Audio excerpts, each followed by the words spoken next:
guys, kumusta? Another tutorial video na naman po yung gagawin natin ngayon regarding pa rin dun sa ating SIM card registration. Nung nakaraan, itinuro ko sa inyo kung paano mag-register sa ating smart SIM. Yung aking talk and text na SIM ang aking register. Ngayon naman ay ituturo ko sa inyo kung paano mag-register sa ating Globe SIM card. Bali, ang tutorial video na ito ay intended para lamang dun sa mga Globe at TM users. So ano pang hinintay natin guys? Simulan na natin ang ating tutorial video. Let's go!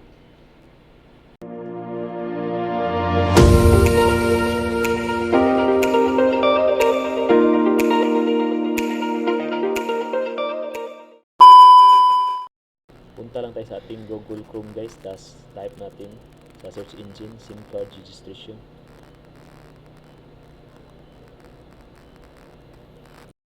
Yan na guys. Tap lang natin tong Globe SIM registration. Then close lang natin to guys. So andito na tayo sa ating Globe menu guys. Scroll down natin to. So may tatlong option dito sa kanyang menu guys. Yung una is yung steps to register. Then second, next is yung list of accepted ID. At saka last is yung more about SIM card registration. Sabi dito guys, SIM Card Registration Act is a new law that requires users to register their SIMs to strengthen protection from the growing spam and scam messages sent every day.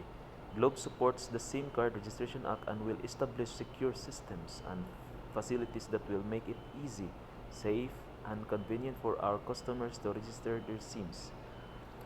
Make sure to register your Globe SIM before April 26 para mas safe ang online experience mo. So dito guys, extended naman to hanggang July 25 pa yung deadline ng pag-register ng SIM. So good news to guys para dun sa hindi pa nakapag-register ng kanilang mga SIM cards. So tap natin tong steps to register guys para makita natin yung procedure. Ang ituturo ko sa inyo guys ay itong procedure ng prepaid kasi prepaid yung aking Globe SIM. So may 10 steps para makapag-register sa ating Globe SIM. Then ito yung mga what are the accepted IDs. So makikita natin dito kung ano yung mga ID na pwede natin gamitin sa ating pag-register. So ito yung mga national ID guys na pwede natin gamitin.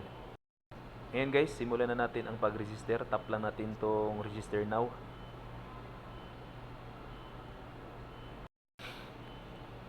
Then input na natin dito guys yung ating mobile number ng ating Globe or TM na SIM. The next guys is tap lang natin tong register to proceed. So dito guys, verify your number. So automatic magsisend si Globe ng 6-digit na OTP for verification. Then input lang natin dito yung sinend ni Globe na OTP guys.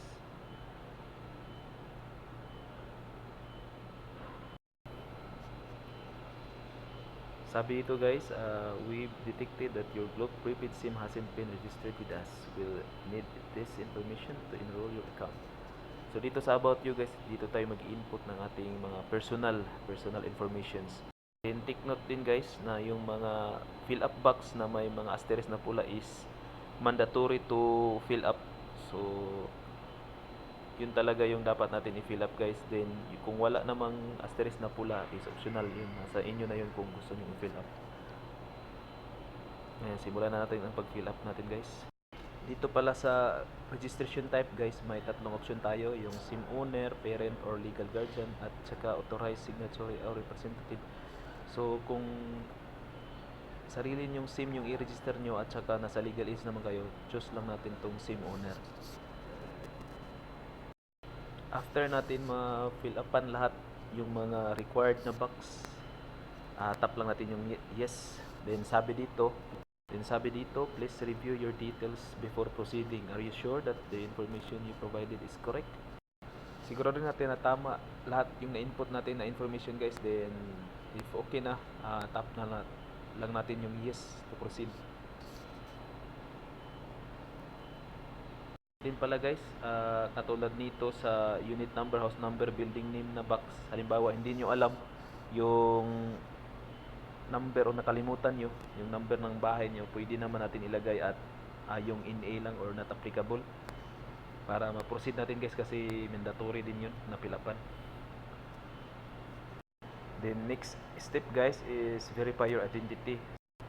Dito na natin magagamit yung ating mga valid ID guys. So piliin lang natin kung ano yung available na valid ID natin. So sa akin, yung gamit ko pa rin ay yung aking UMID ID. Then after natin makapili ng ating ID guys, input lang natin yung ating ID number.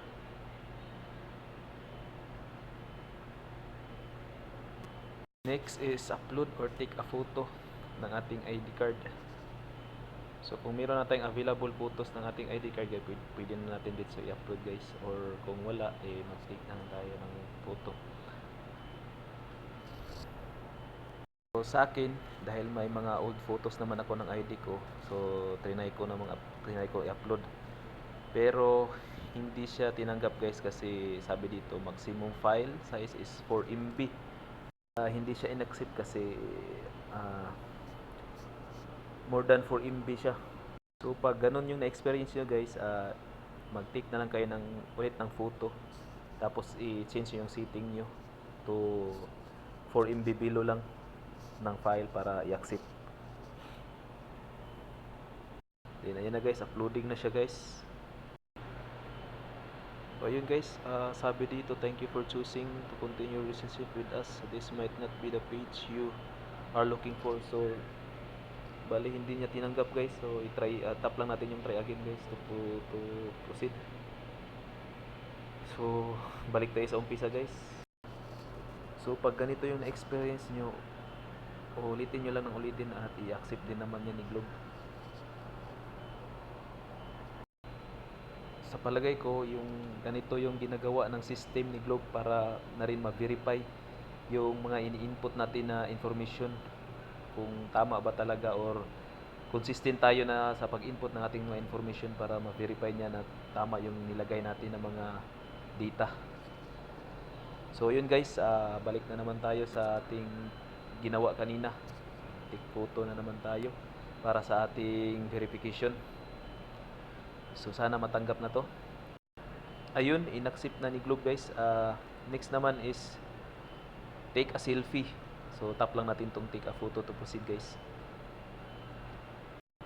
So make sure lang guys na nasa maliwanag kayo na area para i-accept agad ni Globe yung ating pagsiselfie.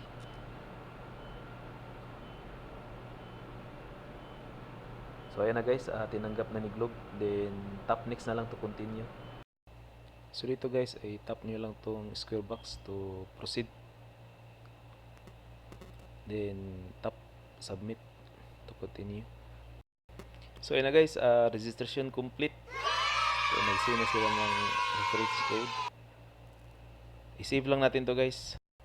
So dito guys, sabi want to stay updated on the latest offers from Globe. So optional lang to guys, nasa inyo na kung i-yes nyo or i-no. So ayun lang guys, dito may option pa dito, register another number. So kung may i-register pa kayo, i-tap nyo lang to. Bali yun lang yung kabuuan ng ating tutorial video guys. Then reminders lang guys, kung ma-experience nyo yung nangyari sa akin kanina regarding dun sa pag-submit ng photo, dun tayo natagalan eh. So gayahin nyo lang yung ginawa ko para mas madali kayong maka-proceed to the next step guys. Yun lang guys, sana makatulong sa inyo sa pag-register ng iyong mga SIM card sa Globe at saka sa TM. Ingat and God bless.